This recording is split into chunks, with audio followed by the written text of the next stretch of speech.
Marble cinematic universe সময়ের সাথে সাথে যত বড় হইতে গিয়েছে সেটাকে ফলো করাও তত কষ্টের হয়ে যাচ্ছে। আপনি যদি এরকম ভেবে থাকেন তাহলে আপনি একা না। লাস্ট কয়েক বছরে মার্বেল সিনেম্যাটিক ইউনিভার্স একটা সুপার হিরো ফ্র্যাঞ্চাইজি থেকেও একটা বড় ইন্টারকানেক্টেড দুনিয়া হয়ে গিয়েছে, যেখানে 15 সালেরও বেশি স্টোরিজ, 20+ মুভিস অ্যান্ড সিরিজ চলে এসেছে। এখন একজন নতুন ভিউয়ার যদি এই মুভিসগুলো এবং সিরিজগুলো দেখা শুরু করে তাহলে অনেক বেশি সময় লাগবে। তাই আপনাদের সময় এবং কষ্টকে বাঁচানোর জন্যই আমি নিয়ে এসেছি রোড টু ডুমসডে সিরিজ, যেখানে আমরা আজকে কথা বলবো এমসিইউর ফেজ 1 মুভিসগুলোকে নিয়ে। এটা একটা রিক্যাপ ভিডিও হবে, তাই কিছু মিস করতে না চাইলে ভিডিওকে একদম শেষ পর্যন্ত দেখবেন। সো চলুন শুরু করি আজকের ভিডিও। এটা টনি স্টার্ক নামের এক অসাধারণ প্রতিভাবান ও ধনী ব্যক্তির কাহিনী। টনি ছোটবেলা থেকে অত্যন্ত প্রতিভাবান ছিল এবং খুব অল্প বয়সে প্রযুক্তির জগতে পারদর্শী হয়ে ওঠে। টনির বাবা হাওয়ার্ড স্টার্ক একজন বিখ্যাত বিজ্ঞানী ছিলেন এবং তিনি মার্কিন সেনাবাহিনীর জন্য অস্ত্র নির্মাণ করতেন। যখন টনি মাত্র 21 বছর বয়সে পৌঁছায় তখন এক দুর্ঘটনায় তার বাবা মা মারা যায়। এরপর টনি ও তার বাবা ঘনিষ্ঠ সহযোগী ওভারডে স্টেন মিলে তাদের কোম্পানি স্টার্ক ইন্ডাস্ট্রিজ পরিচালনা করতে শুরু করেন। টনি তার দেশের জন্য আধুনিক ও শক্তিশালী অস্ত্র তৈরি করেন এবং তার কোম্পানিকে বিশাল উচ্চতায় নিয়ে যান। কিন্তু টনি ছিল দায়িত্বজ্ঞানহীন এক ব্যক্তি, যার কারণে ওভারডে স্টেন তার উপর খুবই রাগান্বিত থাকতো। একবার টনি আফগানিস্তানে যায়, যেখানে সে সেনাবাহিনীকে তার নতুন জেরিকো মিসাইল প্রদর্শন করে। কিন্তু ফেরার পথে টনির উপর সন্ত্রাসীরা হামলা চালায়। হামলার সময় টনির সামনে তার কোম্পানি তৈরি একটা বোমা এসে পড়ে এবং বিস্ফোরণে তার শরীরে অসংখ্য ধাতব টুকরা ঢুকে যায়। পরবর্তীতে যখন টনির জ্ঞান ফিরে তখন সে নিজেকে একটা অন্ধকার গুহার মধ্যে বন্দী অবস্থায় দেখতে পায়। তার বুকে একটি যন্ত্র বসানো ছিল যা তার জীবন বাঁচিয়ে রেখেছিল। সেই গুহায় টনির সঙ্গে ছিলেন ইনসেন নামে এক বিজ্ঞানী। ইনসেন টনিকে জানায় যে সে টনির হার্টের খুব কাছাকাছি তাকে ধাতব টুকরোগুলো পুরোপুরি বের করতে পারেনি। ফলে সে টনির বুকে একটি ইলেকট্রোম্যাগনেটকে বসিয়ে দিয়েছে, যে ধাতব টুকরোগুলোকে টনির হৃদয়ের দিকে অগ্রসর হতে বাধা দেয়। এই ইলেকট্রোম্যাগনেট একটি গাড়ি ব্যাটারির মাধ্যমে চলছিল। সন্ত্রাসীরা টনিকে জেরিকো মিসাইল তৈরির নির্দেশ দেয়, কিন্তু টনি জানতো সে যদি তাদের জন্য অস্ত্র বানায় তাহলেও তারা তাকে বাঁচতে দিবে না। তাই টনি মিসাইল বানানোর ভান করে একটি শক্তিশালী আর্ক রিয়েক্টর তৈরি করে ফেলে। আর্ক রিয়েক্টর হলো একটি শক্তি উৎপাদনকারী যন্ত্র যা টনির বাবা বহু বছর আগে তৈরি করেছিলেন। কিন্তু টনি তার বাবার প্রযুক্তিকে ছোট পরিসরে তৈরি করে নিজের বুকে ইলেকট্রোম্যাগনেট চালানোর জন্য ব্যবহার করে। তবে টনি শুধু এই আর্ক রিয়েক্টর বানিয়ে থেমে থাকেনি, সে এটি ব্যবহার করে একটি শক্তিশালী মেকানিক্যাল স্যুটকেও তৈরি করে, যা তাকে সন্ত্রাসীদের হাত থেকে পালাতে সাহায্য করবে। যখন টনি তার স্যুট পরছিল তখন সন্ত্রাসীরা তাকে ধরে ফেলে, কিন্তু ইনসেন টনিকে বাঁচানোর জন্য নিজের জীবন বিসর্জন দেন। টনি তার স্যুটের সাহায্যে কয়েকজন সন্ত্রাসীকে হত্যা করে এবং তাদের অস্ত্র ধ্বংস করে সেখান থেকে পালিয়ে যায়। পালানোর সময় টনি মরুভূমিতে দুর্ঘটনার শিকার হয় এবং তার স্যুট ভেঙে যায়। এরপর তার বন্ধু জেমস রোডস, যিনি একজন সামরিক কর্মকর্তা, টনিকে খুঁজে পায় এবং তাকে নিউ ইয়র্কে ফিরিয়ে আনে। নিউ ইয়র্কে ফিরে আসার পর টনি স্টার্ক ঘোষণা করেন যে স্টার্ক ইন্ডাস্ট্রিজ আর অস্ত্র তৈরি করবে না। এই সিদ্ধান্ত ওভারডে স্টেন এবং কোম্পানির অন্যান্য কর্মকর্তারা ক্ষুব্ধ হন, কিন্তু টনি নতুন শক্তির উৎস এবং আর্ক রিয়েক্টর প্রযুক্তির দিকে মনোযোগ দিতে শুরু করে। টনি নিজের পুরনো আর্ক রিয়েক্টর পরিবর্তন করে আরও শক্তিশালী এবং নতুন আরও স্যুট ডিজাইন করে, যা পরবর্তীতে আয়রন ম্যান স্যুট হিসেবে পরিচিত হয়। একদিন টনি জানতে পারে যে তার কোম্পানির অস্ত্র এখনও সন্ত্রাসীদের কাছে বিক্রি হচ্ছে। এতে সে ক্ষুব্ধ হয় এবং নিজে আয়রন ম্যান স্যুট পরে আফগানিস্তানে গিয়ে সন্ত্রাসীদের বিরুদ্ধে লড়াই করে। সে কয়েক ডজন সন্ত্রাসীকে হত্যা করে, বন্দীদের মুক্ত করে এবং সব অস্ত্র ধ্বংস করে। অন্যদিকে ওভারডে স্টেন সন্ত্রাসীদের কাছ থেকে টনির প্রথম স্যুটের নকশা নিয়ে তার নিজস্ব স্যুট তৈরি করে। কিন্তু ওভারডে বুঝতে পারেন যে এই স্যুট চালাতে টনির বুকে আর্ক রিয়েক্টর প্রয়োজন। তাই সে টনির কাছে গিয়ে তার নতুন আর্ক রিয়েক্টর কেড়ে নেয় এবং সেটি নিজের আয়রন ম্যানের স্যুটে বসিয়ে দেয়। টনি তার পুরোনো আর্ক রিয়েক্টর বুকের ভেতর বসে ওভারডেকে থামানোর চেষ্টা করে, কিন্তু ওভারডে শক্তিশালী হওয়ায় টনি তার সাথে সরাসরি লড়াই পারছিল না। তাই টনি স্টার্ক ইন্ডাস্ট্রিজের বিশাল আর্ক রিয়েক্টরকে ওভারলোড করার পরিকল্পনা করে। পেপার পটস টনির নির্দেশে বড় আর্ক রিয়েক্টর চালু করে, যার ফলে ওভারডে স্টেন মারা যায়। পরের দিন স্টার্ক ইন্ডাস্ট্রিজে একটা প্রেস কনফারেন্স হয়। শিল্ড এজেন্টরা টনিকে পরামর্শ দেয় যে সে মিডিয়ার সামনে আয়রন ম্যান পরিচয় গোপন রাখবে, কিন্তু টনি সবার সামনে জানিয়ে যায় যে সে হচ্ছে iron man. I am Iron Man. Movie post credit সিনের মধ্যে শিল্ডের ডিরেক্টর নিক ফিউরি টনির সঙ্গে দেখা করেন। নিক ফিউরি টনিকে জানান যে সে একমাত্র সুপারহিরো নয়, বরং আরও অনেক সুপারহিরো রয়েছে। ফিউরি তাকে অ্যাভেঞ্জার্স ইনিশিয়েটিভের অংশ হওয়ার প্রস্তাব দেন, আর এখানে মুভি শেষ হয়। এই গল্পের শুরু হয় আর্লিংটন, ভার্জিনিয়া থেকে, যেখানে একটি সামরিক ঘাঁটিকে দেখানো হয়। সেখানে জেনারেল থান্ডারবোল্ট রস গামা রেডিয়েশনের সাহায্যে একটি সুপার সোলজার এক্সপেরিমেন্ট চালান তার নিজের কিছু বিজ্ঞানীদের সাথে। সেই বিজ্ঞানীদের মধ্যে একজনের নাম ব্রুস ব্যানার, কিন্তু কিছু কারিগরি ত্রুটির কারণে সে এক্সপেরিমেন্টে ব্যর্থ হয় এবং ব্রুস ব্যানার রূপান্তরিত হয় এক বিশাল দানবে, অর্থাৎ হাল্কে। নিজের অজান্তেই সে সেখানে থাকা সকল বিজ্ঞানীদের ক্ষতি করে এবং সেখান থেকে পালিয়ে যায়। সেই ক্ষতির মধ্যে থান্ডারবোল্টের মেয়ে এলিজাবেথ রসও আহত হয়। এরপর গল্প এগিয়ে যায় 5 বছর পর। আমরা দেখি ব্রাজিলের রোজিনা ফাভেলা অঞ্চলে ব্রুস ব্যানার এখন সকলের থেকে লুকিয়ে জীবন কাটাচ্ছে এবং সে চেষ্টা করছে যেন আবার হালকে রূপান্তরিত না হয়। সে তার হাতে সবসময় একটি ঘড়ি পরে রাখে, যাতে হার্টবিট 200-র নিচে থাকে, কারণ হার্টবিট 200 ছাড়ালেই সে আবার হালকে পরিণত হয়।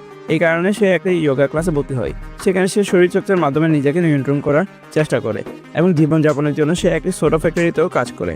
একদিন সেই সোডা ফ্যাক্টরিতে কাজ করতে গিয়ে তার হাতে সামান্য কেটে যায় এবং তার রক্ত একটি বোতলে পড়ে যায়, যেটি ইউএসের এক ব্যাচে প্যাক হয়ে ফ্যাক্টরি থেকে চলে যায়। বিশ্ব পরিবর্তন হয়। আমরা দেখি ব্রুস এক স্থানীয় লোকের সাথে একটি ডিল করে। সে একটি বিশেষ ফুল সংগ্রহ করে, যেটি তার বিশ্বাস ছিল হালকে রূপান্তরিত হওয়াকে থামিয়ে দিতে পারে। কিন্তু পরীক্ষা দেখা যায় সেটি সফল হয় না এবং আবারও তার রক্তে হালক প্রতিক্রিয়া শুরু হয়। অন্যদিকে আমরা দেখি ইউএসএতে একজন লোক সে বোতল থেকে সোডা পান করার পর অসুস্থ হয়ে পড়ে। তখন জেনারেল থান্ডারবোল্ট রস বুঝতে পারে যে ব্রুস এখন ব্রাজিলের কোথাও লুকিয়ে আছে এবং এমএলএ ব্লন্সকির নেতৃত্বে একটি নতুন সেনাদল গঠন করেন। ব্লন্সকি এবং তার দল ব্রাজিলে গিয়ে ব্রুসকে খুঁজে পায় এবং একটি চেজিং সিকোয়েন্সের পর যখন ব্রুস ধরা পড়ে তখন রাগের ফলে তার হৃদস্পন্দন 200 ছাড়িয়ে যায় এবং সে আবার হালকে পরিণত হয়। হালক হয়ে সে পুরো টিমকে পরাজিত করে পালিয়ে যায়। ব্লন্সকি জেনারেলকে রিপোর্ট করে এবং জানতে পারে যে সেই দানব আসলে ব্রুস ব্যানার। এরপর সে নিজেও সেই শক্তি চায় এবং জেনারেল তাকে একটি সুপার সোলজার সিরাম দেন। এরপর ব্রুসের জঙ্গলে জ্ঞান ফিরে এবং এক গাড়ি চালক তাকে মেক্সিকো পর্যন্ত লিফট দেয়। সেখান থেকে সে তার পুরনো বন্ধু স্ট্যানের কাছে সাহায্য চায়। একটি পিৎজা রেস্টুরেন্টের চাকরি ও থাকার জায়গা পায়। একদিন পিৎজা ডেলিভারি দিতে গিয়ে সে এলিজাবেথ রসকে দেখে, কিন্তু সে এখন অন্য একজনের সাথে সম্পর্কও আছে। পরে ইনস্টিটিউটে সে মিস্টার ব্লুর সাথে যোগাযোগ করে এবং জানায় যে সে আবার হালকা পরিণত হয়েছে। ব্লু বলে তাকে কিছু রক্তের নমুনা পাঠাতে হবে। এরপর ব্রুস রেস্টুরেন্টে ফিরে আসে এবং রাতে এলিজাবেথ সেখানে আসে। যখন ব্রুস জানতে পারে সে এসেছে, সে লজ্জায় চলে যায়। কিন্তু এলিজাবেথ তাকে খুঁজে পায় এবং জানতে চায় সে এতদিন কোথায় ছিল। ব্রুস তাকে জানায় সে নিজেকে লুকিয়ে রেখেছিল যাতে হাল্ক হয়ে কার ক্ষতি না করে। এলিজাবেথ, যার ডাকনাম বেটি, ব্রুসকে সাহায্য করতে চায়। তখন ব্রুস বলে তাকে আবার মিস্টার ব্লুর সঙ্গে দেখা করতে হবে যাতে এই গামা রেডিয়েশনের সমস্যা থেকে সে মুক্তি পেতে পারে। এবার থান্ডারবোল্ট রসও ব্রুসের অবস্থান জেনে যান এবং তিনি সেখানে অনেক সেনা পাঠান, যার মধ্যে এমিলি ব্লন্সকিও থাকে। যেহেতু ব্লন্সকির শরীরে সুপার সোলজার সিরাম আগে থেকে রয়েছে, তার মধ্যে ক্যাপ্টেন আমেরিকার মতো শক্তি চলে আসে। সে খুব দ্রুত দৌড়াতে পারে, তার মধ্যে সুপার স্ট্রেংথ এবং স্পিডও চলে আসে।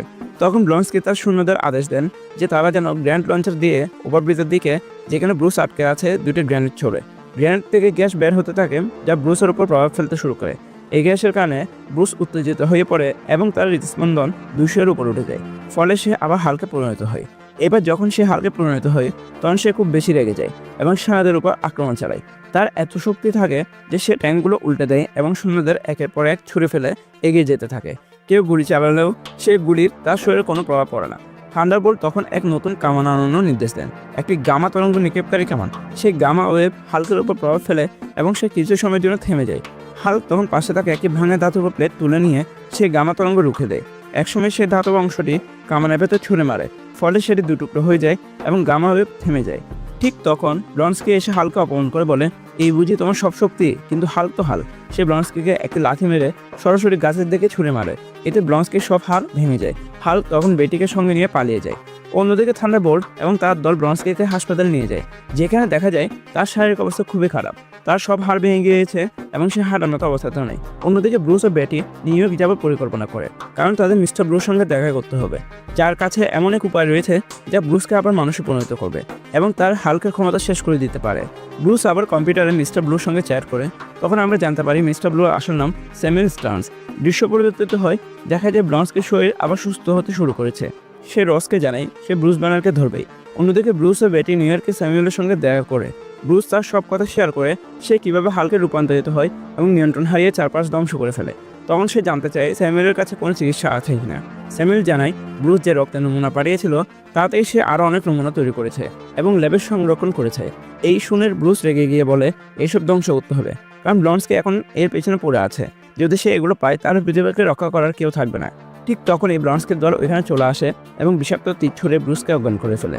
তারা বেটি ও ব্রুসকে ধরে আবার ভার্জিনিয়া ফিরিয়ে নিয়ে যায়, কিন্তু ব্লন্সকি ল্যাবে থেকে যায় এবং স্যামুয়েলের উপর চাপ দেয় তাকেও যেন হালকে শক্তি দেওয়া হয়। স্যামুয়েল জানায় গামা রেডিয়েশনের কারণে ব্রুস এমনটা হয়েছিল। ব্লন্সকি তখন হুমকি দিয়ে বলে এই স্ট্রেন আমার শরীরে ঢোকাও। তখন সে নিজেও হালকার মতো শক্তিশালী হতে চায়। স্যামুয়েল বাধ্য হয়ে সেই স্ট্রেন ব্লন্সকির শরীরে প্রবেশ করে। যেহেতু ব্লন্সকির মধ্যে আগেই সুপার সোলজার সিরাম ছিল, সেই স্ট্রেনের প্রভাবে সে পরিণত হয় অ্যাবোমিনেশনে, এক বিশাল দানবে। এখন তার এত শক্তি হয় যে সে যে কাউকে ছুঁড়ে ফেলতে পারে। সে হালকে লড়াইয়ে ডাক দেয় যেন ব্রুসকে শেষ করে তার প্রতিশোধ নিতে পারে। হেলিকপ্টারে বসে ব্রুস, বেটি ও রস জানতে পারে ব্লন্সকি প্রতারণা করেছে এবং অ্যাবোমিনেশন হয়ে শহর ধ্বংস করছে। তখন ব্রুস রেগে রসকে বলে এখন একমাত্র উপায় আমাকে ঝাঁপ দিতে হবে, এগুলো সব হচ্ছে তোমার কারণে। বলে সে হেলিকপ্টার থেকে ঝাঁপ দেয়, জমিতে পড়ে আবার সে হালকে পরিণত হয় এবং শুরু হয় হালক অ্যাবোমিনেশনের ভয়ঙ্কর লড়াই। দুইজনে সুপার স্ট্রং হওয়ায় যুদ্ধ খুব তীব্র হয়। এক সময় অ্যামিউনিশন হালকে ছুড়ে ফেলে দেয় সেই হেলিকপ্টারের দিকে যেখানে বেটি ও রস ছিল। হেলিকপ্টার একটি ভবনে পড়ে, তার ট্যাঙ্ক থেকে পেট্রোল লিক করে এবং আগুন ধরে যায়। হাল্ক তখন বুদ্ধি করে জোরে হাততালি দেয় যাতে এক বাতাসের ঝাপটা গিয়ে আগুন নিভে যায়। এরপর অ্যামিউনিশন আবার হাল্ককে মারতে যায়, কিন্তু হাল্ক যত লেগে যায় তত শক্তিশালী হয়ে ওঠে। একসময় সে অ্যামিউনিশনকে মাটিতে ফেলে দেয়।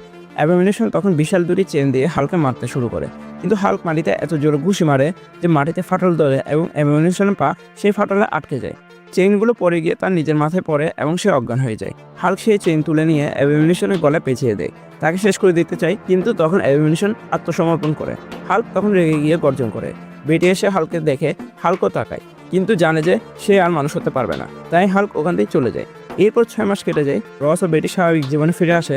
অন্যদিকে ব্রিটিশ কলম্বিয়ার বেলাকুল অঞ্চলে হাল্ক এখনো বেঁচে থাকে। এক শান্ত জায়গায় ব্রুস হাল্ক হিসেবে নিজেকে নিয়ন্ত্রণের চেষ্টা করছে। আর এখানে মুভিটা শেষ হয়। পোস্ট ক্রেডিট সিনে আমরা দেখি এক বারে থান্ডারবোল্ট রস মদ খাচ্ছেন। তখন টনি স্টার্ক প্রবেশ করে তাকে বলে, আপনার সৈন্যরা কি আমার সঙ্গে দেখা করতে পারে? রস জিজ্ঞাসা করেন তাদের দরকার কেন। টনি বলেন, আমি একটা টিম তৈরি করছি আর এর নাম হচ্ছে অ্যাভেঞ্জার ইনিশিয়েটিভ। আর এইভাবে সিনেমাটি সম্পূর্ণ শেষ হয়। রাশিয়ার এক অন্ধকার ঘরে শুরু হয় গল্প। বাবার মৃতদেহের পাশে বসে আছে এক যুবক, ইভান ভেঙ্কো। তার চোখে রাগ, প্রতিশোধ আর হতাশার ছাপ। টিভির পর্দায় ভেসে উঠছে এক খবর, টনি স্টার্ক ঘোষণা করেছে, আমি হচ্ছি আয়রন ম্যান। এই ঘোষণায় ইভানের মনে আগুন জ্বালিয়ে দেয় এবং বাবা নকশার জ্ঞান ব্যবহার করে সে তৈরি করতে শুরু করে এক ভয়ঙ্কর জিনিস, এক ছোট্ট আর্ক রিয়েক্টর, যা একদিন আয়রন ম্যানকে চ্যালেঞ্জ জানাবে। 6 মাস পর টনি স্টার্ক এখন শুধু মাল্টিমিলিয়নিয়ার নয়, সে এক বিশ্ব তারকা। স্যুট পরে সে শান্তি রক্ষা করছে, আর সরকার তাকে চাপ দিচ্ছে আয়রন ম্যান প্রযুক্তি বিক্রি করতে। কিন্তু টনি সে অন্য ধরনের মানুষ। সে বলে, আমার প্রযুক্তি কারো কাছে বিক্রি হবে না, আমি এই পৃথিবীর একমাত্র নিরাপত্তা। টনি আবার চালু করে স্টার্ক এক্সপো, যেটা ছিল তার বাবা হাওয়ার্ড স্টার্কের স্বপ্ন, বিজ্ঞান ও প্রযুক্তির এক উৎসব। কিন্তু আলো ঝলমলে এই উৎসবের আড়ালে লুকিয়ে আছে টনির মৃত্যুর ছায়া। তার বুকের ভেতরে থাকা আর্ক রিয়েক্টর, যেটা তাকে বাঁচিয়ে রাখছে, সেটা প্যালাডিয়ামের বিষ দিয়ে ধীরে ধীরে তার শরীরকে মারছে। বিকল্প খুঁজে পাচ্ছে না টনি। নিজের মৃত্যু নিশ্চিত জেনেও কাউকে কিছু না বলে চুপ করে থাকে। সে পেপার পটসকে বসিয়ে দেয় স্টার্ক ইন্ডাস্ট্রিজের সিও হিসেবে, আর নিজের নতুন সরকার হিসেবে নেয় সুন্দরী ন্যাটালি রেশম্যানকে। মোনাকোর রেস ট্র্যাকে টনি মজা করে অংশ নিচ্ছিল। হঠাৎ রেস ট্র্যাকে প্রবেশ করে ইভান ভেঙ্কো। 2 হাতে বৈদ্যুতিক চাবুক, একের পর এক গাড়ি ধ্বংস করছে সে। ভিড় স্তব্ধ, সবাই আতঙ্কিত। কিন্তু টনি তো আর পিছিয়ে যাওয়ার মানুষ নয়। তার বন্ধু সুটকেস আনে, আর সেখান থেকে বেরিয়ে আসে মার্ক 5 আর্মার। রেসের মাঝখানেই শুরু হয় মৃত্যুর লড়াই, আয়রন ম্যান বনাম ভেঙ্কো। শেষমেশ টনি ভেঙ্কোকে হারালেও তার স্যুট ভীষণভাবে ক্ষতিগ্রস্ত হয়। ভেঙ্কোর একটাই বার্তা, দেখিয়ে দিলাম আয়রন ম্যান অমর নয়। এই ঘটনা দেখে মুগ্ধ হয় টনির প্রতিদ্বন্দ্বী অস্ত্র ব্যবসায়ী জাস্টিন হ্যামার। সে ভেঙ্কোকে কারাগার থেকে পালাতে সাহায্য করে। তার বিনিময়ে সে চায় ভেঙ্কো তার জন্য তৈরি করুক এক মারাত্মক রোবট আর্মির বাহিনী, যা টনিকে হার মানাবে। নিজেকে প্রায় মৃত ভেবে টনি মাতাল অবস্থায় পরে নেয় তার মার্ক 4 স্যুট। পার্টিতে অতিথিদের সামনে বেপরোয়া আচরণ করতে থাকে সে। ঠিক তখনই আসে তার বন্ধু এয়ারফোর্স অফিসার জেমস রোডস। সে পরে নেয় পুরানো মার্ক 2 আর্মার। 2 বন্ধুর মধ্যে শুরু হয় এক ধ্বংসাত্মক যুদ্ধ। শেষে রডস সেই স্যুট নিয়ে চলে যায়, আর সেনাবাহিনী সেটি নিজের হাতে পায়। এই সময় টনির সাথে যোগাযোগ করে নিক ফিউরি। সে জানে নেটলি আসলে এক এজেন্ট, নাতাশা রোমানফ। আরও অবাক করার তথ্য আসে, হাওয়ার্ড স্টার্ক শুধু টনির বাবা নন, তিনি ছিলেন শিল্ডের প্রতিষ্ঠাতা একজন। ভয়ঙ্করভাবে অ্যান্টন আসলে আর্ক রিয়েক্টরের সহ আবিষ্কারক, কিন্তু বিশ্বাসঘাতকতার কারণে তাকে সোভিয়েত ইউনিয়নে নির্বাসিত করা হয়েছিল। ফিউরি টনিকে দেয় বাবার পুরনো গবেষণা। সেখানে লুকানো থাকে এক নতুন উপাদানের গোপন সূত্র। টনি তার এআই সহকারী জার্ভিসের সাহায্যে তৈরি করে সেই নতুন উপাদান। বুকের আর্ক রিয়েক্টর বসিয়ে ফেলে আর মুক্তি পায় প্যালাডিয়ামের বিষ থেকে। হ্যামার বিশ্বকে চমকে দিতে মঞ্চে নিয়ে আসে ভ্যাঙ্কোর তৈরি শত শত ড্রোন, আর সবার সামনে হাজির হয় রোডসের হেভিলি ওয়েপেনাইজ মার্ক 2 আর্মার। কিন্তু ভ্যাঙ্কো সব নিয়ন্ত্রণ নিয়ে নেয়। ড্রোন বাহিনী আক্রমণ শুরু করে এক্সপোতে।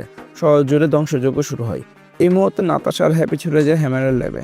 নাতাশা রোডসের স্যুটের নিয়ন্ত্রণ ফিরিয়ে দেয়, আর একসাথে টনি ও রোডস ঝাঁপিয়ে পড়ে ভ্যাঙ্কো ও তার ড্রোন বাহিনীর উপরে। বিস্ফোরণ, লেজার রকেট, এক উত্তাল লড়াই শেষে অবশেষে টনি ও রোডস ধ্বংস করে ভ্যাঙ্কোকে। অন্যদিকে হ্যামারও গ্রেপ্তার হয়।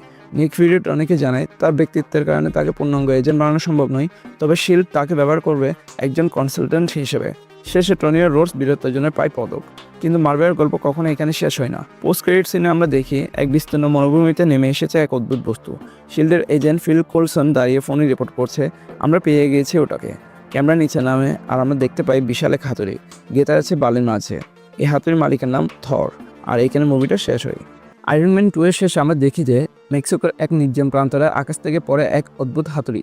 সেটাই হলো থরের মহাশক্তিশালী হাতিয়ার মিওনির। এই গল্পে আমরা জানতে পারবো কিভাবে এই হাতুড়ি পৃথিবীতে এসে পড়লো এবং থরই বা কেমনে এই পৃথিবীতে আসলো। গল্পের শুরুতে দেখা যায় এক বিজ্ঞানী জেন ফস্টার তার গবেষণা দলের সঙ্গে আছেন। হঠাৎ আকাশে এক অদ্ভুত ঝড়, বজ্রপাত আর আলো ঝলকানি দেখা যায়।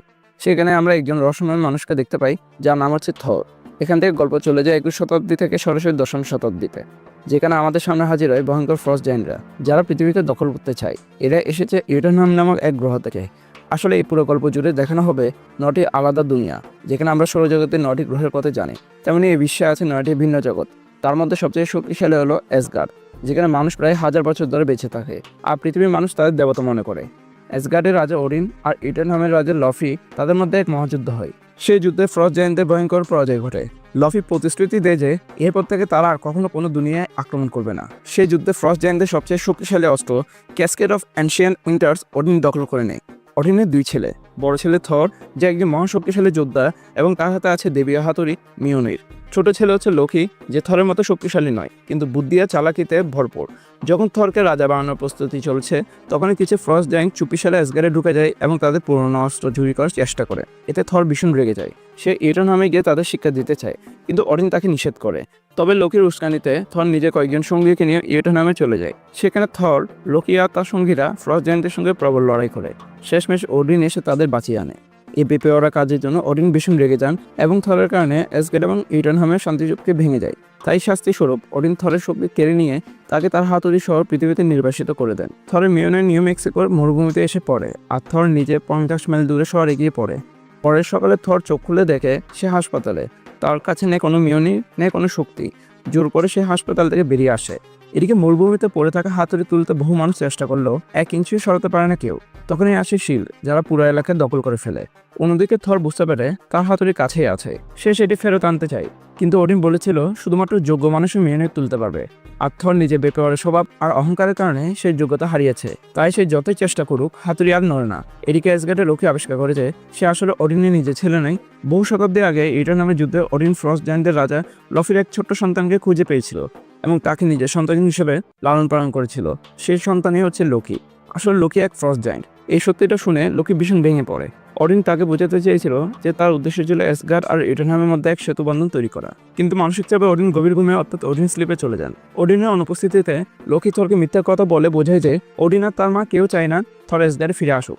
এখান থেকে গল্পের মোড় ঘুরে যায় একদম নতুন দিকে। ডক্টর এরিক সেলভিক জেন ফস্টারের সঙ্গে কাজ করে। আসলে এরিক তার প্রফেসর। শিল যখন থরকে গ্রেপ্তার করে, তখন এরিক তাদেরকে থরের নকল আইডি দেখিয়ে বোঝায় যে সে একদম বিজ্ঞানী। যদিও শিল বুঝে ফেলে যে আইডিগুলো ভুয়া, তবুও এরিকের কথা শুনে তারা থরকে ছেড়ে দেয়। ধীরে ধীরে জেন আর থরের মধ্যে বন্ধুত্ব গভীর হতে থাকে, আর সে বন্ধুত্ব প্রেমে পরিণত হয়। থর জেনকে নিজের আসল পরিচয় জানিয়ে দেয়। সে অ্যাসগার্ডের ভবিষ্যৎ রাজা হওয়ার যোগ্য ছিল। এরিকে অ্যাসগার্ডের লোকের হাতে পেয়ে যায় ভয়ঙ্কর এক অস্ত্র, ক্যাসকেড অফ অ্যানশিয়েন্ট উইন্টার্স।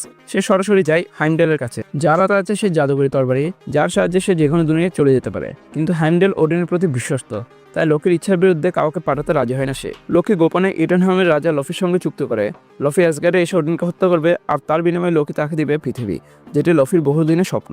কিন্তু থরের বিশ্বস্ত বন্ধুরা লোকি ষড়যন্ত্র টের পেয়ে যায় এবং হাইমডেলের সাহায্যে পৃথিবীতে নেমে থরকে সব জানিয়ে দেয়। এই খবর শুনে থর ক্ষিপ্ত হয়ে ওঠে। লোকি তখন এক ভয়ঙ্কর ধ্বংসযন্ত্র ডেস্ট্রয়ারকে পাঠায় পৃথিবীতে, যাতে থর এবং তার সঙ্গীদের হত্যা করা যায়। ডেস্ট্রয়ার নিউ মেক্সিকোতে নেমে আসে। থর ও তার সঙ্গীদের উপর প্রবল আক্রমণ শুরু করে। তার সঙ্গীরা একে একে পরাজিত হতে থাকে, কিন্তু তাদের প্রাণ বাঁচাতে থর নিজেকে বলি দেয়। সে ডেস্ট্রয়ারকে বলে, আমার বন্ধুদের ছেড়ে দাও, আমাকে হত্যা করো। ডেস্ট্রয়ার ভয়ঙ্কর আঘাত হানে থর মাটিতে পড়ে যায়, গুরুতর জখম হয়। কিন্তু ঠিক সেই মুহূর্তে থরের ভেতরে আবার জেগে ওঠে তার প্রকৃত শক্তি, কারণ এবার সে নিঃস্বার্থভাবে নিজের জীবনকে উৎসর্গ করতে চেয়েছিল। মিওনের আকাশভেদ করে উড়ে আসে, থরের হাতে ফিরে আসে তার দেবীয় ক্ষমতা।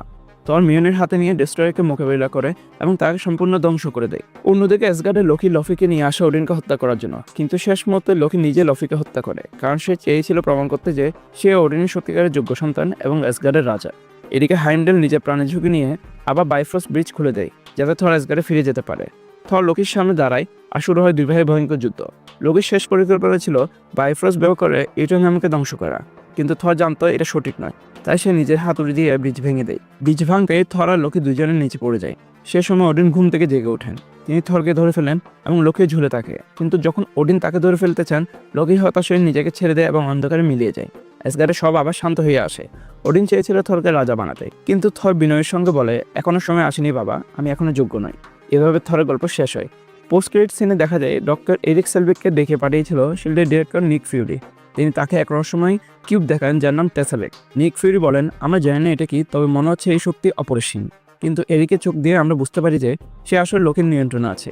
লোকে এখনো জীবিত আর টেসেলেক্টের শক্তি অর্জনের জন্য নতুন ষড়যন্ত্র করছে। এই গল্পের শুরুটা হয় বরফে ঢাকা আর্কটিক অঞ্চলে, যেখানে দেখা যায় এক বিশাল জাহাজ ভয়ানকভাবে ধ্বংস হয়ে পড়ে আছে। কিছু তদন্তকারী দল সেখানে এসে অনুসন্ধান শুরু করে। হঠাৎ তারা মাটির নিচে খুঁজে পায় একটা ঢাল, আর খুব শীঘ্রই বোঝা যায় এই ঢাল আর কারণ নয়, এটা ক্যাপ্টেন আমেরিকার। কিন্তু ক্যাপ্টেন আমেরিকা সেখানে কিভাবে এলেন, এই প্রশ্নের উত্তর আসবে গল্পের পরের অংশে। এরপর গল্পটা ঘুরে যায় 1942 সালে নরওয়ের ট্রান্সবার্গ শহরে। যদি মনে থাকে, থর মুভির শুরুতে এই শহরটা দেখা গিয়েছিল। এখানে দেখা যায় জোয়ান স্কিম নামের এক জার্মান অফিসার, যে এক চার্চে এসে এক পুরোহিতের মুখোমুখি হয়। সে জানতে চায় ওই জিনিসটা কোথায় লুকিয়ে রেখেছ। পুরোহিত বলে, ওটা তোমাদের হাতে দেওয়া ঠিক হবে না, ওটা দেওয়া তাদের শক্তি। কিন্তু স্মিথ চতুর মানুষ, সে দেয়ালের ভেতরে একটা গোপন সুইচকে খুঁজে পায়, আর সে সুইচ চাপতে বেরিয়ে আসে এক ছোট্ট বাক্স, যার ভেতরে আছে টেসেলেক্ট, যা আমরা কসমিক কিউব নামে চিনি। এরপর বছরগুলো 1943 সাল আসে। এবার আমরা দেখি এই গল্পের আসল হিরো স্টিভ রজার্স, একজন চিকন, অসুস্থ কিন্তু সাহসী যুবক, যে নিজের দেশকে রক্ষা করতে চায় কিন্তু সেনাবাহিনীতে বারবার রিজেক্ট হচ্ছে। এর পিছনে কারণ আছে অ্যাজমা, হার্টের সমস্যা আর তার শরীরের দুর্বলতা। তবুও স্টিভ হাল ছাড়ে না। প্রতিবার সে বলে, আমি আমার দেশকে ভালোবাসি, আমি এর জন্য যুদ্ধ করব, প্রয়োজনের মতো রাজি। একদিন তার বন্ধু বাকি বার্নস তাকে বলে, চলো একটা এক্সিবিশনে যাই। সেখানে তারা দেখা পায় এক তরুণ বিজ্ঞানী হাওয়ার্ড স্টারকে। এই এক্সিবিশনে উপস্থিত ছিলেন আরেক মহান বিজ্ঞানী ডক্টর আব্রাহাম এরস্কিন, যিনি স্টিভের দৃঢ় মনোভাব দেখে বুঝে যান এই ছেলেটাই তার সুপার সোলজার প্রজেক্টের জন্য একদম পারফেক্ট। অন্যদিকে ইউরোপে দেখা যায় রেড স্কাল এবং তার সায়েন্টিস্ট আর্নিম জোলা টেসেলাইটের শক্তিকে কাজে লাগিয়ে অস্ত্র তৈরি করার পরিকল্পনা করছে। এদিকে স্টিভকে নিয়ে যাওয়া হয় এক গোপন স্থানে, যেখানে সুপার সোলজার এক্সপেরিমেন্ট শুরু হয়। হাওয়ার্ড স্টার্ক মেশিন নিয়ন্ত্রণ করছে আর ডক্টর আর্স্কিন সিরাম ইনজেক্ট করছেন। মেশিন যখন 70% পৌঁছায় তখন শর্ট সার্কিট শুরু হয়। এক আলোক ঝলকায় সবকিছু ঢেকে যায়, কিন্তু স্টিভ চিৎকার করে বলে, তোমরা থামিও না, ফুল পাওয়ারে চালাও।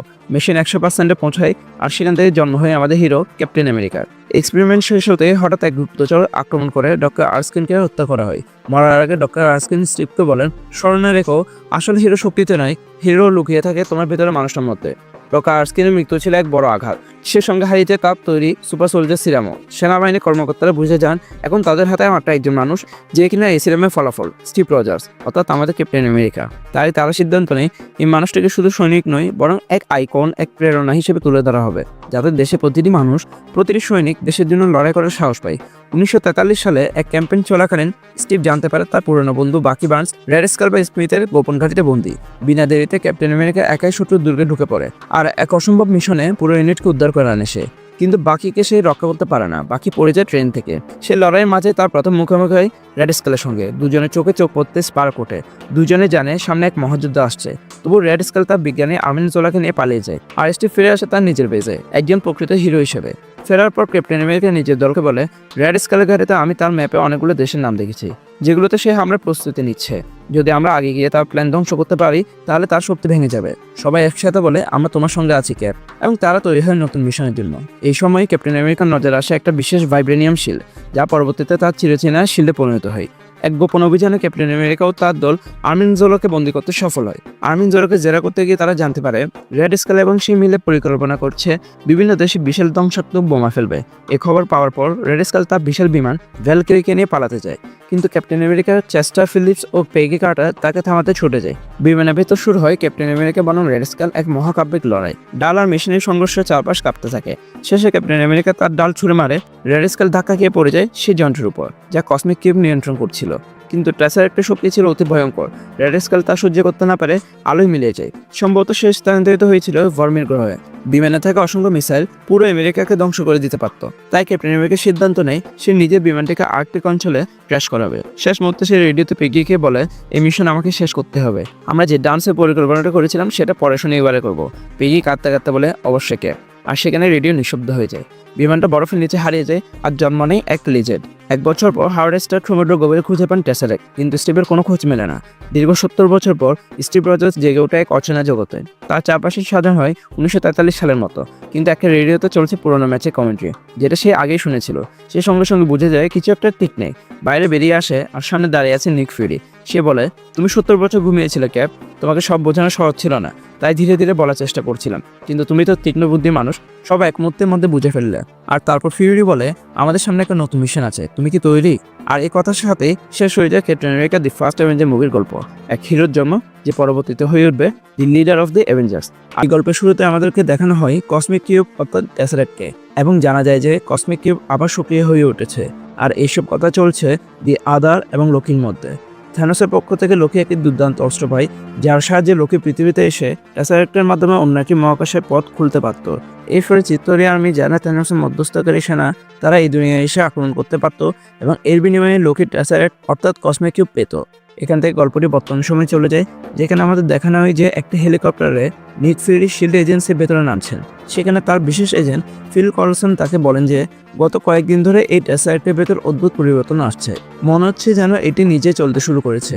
এর ভেতর থেকে বহুবার গামা রেডিয়েশন এবং আরও অনেক ধরনের তরঙ্গ দেখা গিয়েছে। এই সম্পর্কে আপনি কি জানেন? নিক ফিউরি তখন সেখানে এসে সেই টেসারেক্টের শক্তি দেখলে তিনি একেবারে হতবাক হয়ে যায়। আর ঠিক সেই সময় সেখানে লোকির আগমন ঘটে। সেখানে উপস্থিত শিল্ডের কিছু সৈনিক লোকির মুখোমুখি হওয়ার চেষ্টা করে, কিন্তু যেহেতু লোকি একজন দেবতা, সেহেতু তারা সফল হয় না। এবং এরপর যখন নিক ফিউরি জানতে পারেন যে লোকির উদ্দেশ্য এই গোটা দুনিয়াকে দখল করা, তখন তিনি স্থির করেন যে তিনি তার পুরনো প্ল্যান অর্থাৎ অ্যাভেঞ্জার্স ইনিশিয়েটিভকে পুরোপুরিভাবে আবার শুরু করবেন এবং তাদের সাহায্য নেবেন। অ্যাভেঞ্জার্স ইনিশিয়েটিভের পরে শিল্ড আরও একটি প্রোগ্রাম শুরু করেছিল, যার নাম ছিল ফেজ 2। এই ফেজ 2 এর মাধ্যমে শিল্ড চেয়েছিল যে তারা টেসারেক্টের এনার্জি দিয়ে এমন একটি অস্ত্র তৈরি করবে যা অন্য কোনো দুনিয়া থেকে আসা দেবতা অথবা অন্য কোনো জগৎ থেকে আসা শত্রুকে মারতে সক্ষম হবে। কারণ গতবার যখন 2011 সালে থর এসেছিল এবং থরের সাথে যখন ডেস্ট্রয়ার নিউ ইয়র্ক সিটিতে এসেছিল, তখন তারা বুঝতে পেরেছিল যে তাদের সামনে তারা মানুষ একটা পিঁপড়ার সমান। তাই তাদের সঙ্গে লড়াই করার জন্য শিল্ড ফেজ 2 জন্ম দিয়েছিল। শিল্ড থেকে বেরোনোর আগে লোকি এরিক সেলভিক এবং তার সাথে বার্টন অর্থাৎ হকাইয়ের মন ঘুরিয়ে দেয়। ঠিক তখনই দৃশ্য পরিবর্তন হয় এবং আমরা দেখি নিক ফিউরি, এজেন্ট কলসন এবং তার সাথে নাতাশা রোমানফ এই তিনজন মিলে অ্যাভেঞ্জার্স ইনিশিয়েটিভের সকল পার্টনারদের একত্রিত করা শুরু করেন। প্রথমে নিক ফিউরি পৌঁছান ক্যাপ্টেন আমেরিকার কাছে। তিনি তাকে বলেন যে এই দুনিয়ার উপর বিপদ আসছে, আমাদের কাছে এক টেসারেক্ট ছিল যার ভেতর অনেক শক্তি ছিল। হতে পারে তুমি এই সম্পর্কে অনেক আগে থেকে জানো, তাই এই জন্য তুমি সবচেয়ে সঠিক মানুষ হবে, কারণ তুমি টেসারেক্ট সম্পর্কে অনেক কিছু জানো। এরপর নাতাশা রোমানফ একজন অসাধারণ বিজ্ঞানী অর্থাৎ ব্রুস ব্যানারের কাছে পৌঁছান। তিনি তাকে বোকা বানিয়ে একটি শান্ত শহর থেকে দূরে কোথাও নিয়ে আসেন এবং বলেন যে আপনার জন্য আমাদের কাছে একটা ছোট্ট কাজ আছে। আপনি গামা রেডিয়েশনে একজন খুবই বিশেষ বিজ্ঞানী এবং টেসারেক্ট যার ভেতর থেকে অনেক শক্তি বেরোচ্ছে, সেটার মধ্যে গামা রেডিয়েশনের অস্তিত্ব পাওয়া গিয়েছে। এরপরে দৃশ্যটি সরাসরি টনি স্টার্কের কাছে পৌঁছায়। এখানে সময় আসে সকল অ্যাভেঞ্জার্সের একে অপরের সাথে মিলিত হওয়ার। আর আমরা দেখি যে এজেন্ট ফিল কলসন তার একটি বিমান করে ক্যাপ্টেন আমেরিকার সাথে হেলিক্যারিয়ারে আসছেন। তখন ফিল কলসন ক্যাপ্টেন আমেরিকাকে তার সে পুরনো ট্রাইবাল কার্ডটি দেখান, যা তিনি সবসময় নিজের কাছে রাখতেন। আর যে মুহূর্তে তারা দুজন হেলিক্যারিয়ার পৌঁছান, সেখানে ক্যাপ্টেন আমেরিকা অর্থাৎ স্টিভ রজার্সের সাথে ব্রুস ব্যানার অর্থাৎ হাল্কের দেখা হয়। আর দুইজন একে অপরের সাথে পরিচিত হয়ে খুব খুশি হন। ঠিক একটু পরে সেখানে লাগানো 4টি বড় বড় ইঞ্জিন চালু হয় এবং বরফ ফেলতে না ফেলতে সে পুরো জাহাজটি জল থেকে আকাশের দিকে উড়ে যেতে শুরু করে। আর ঠিক তখনই নিক ফিউরি একটা কম্পিউটারাইজ হলোগ্রাম চালু করে দেন, যার সাহায্যে পুরো বিষয়টি দেখানো যায়। এই টেসারেক্টের ভেতরে এত শক্তি আছে যে আমরা এটাকে কোনো কিছু দিয়ে নিয়ন্ত্রণ করতে পারি না। কিন্তু একটা জিনিস আছে যার নাম হলো ইরিডিয়াম। ইরিডিয়াম হলো উল্কাপিণ্ড থেকে বের হওয়া এমন এক ধাতু যা টেসারেক্ট অর্থাৎ এর পুরো এনার্জি সোর্সকে কিছুটা ভারসাম্য দিতে পারে।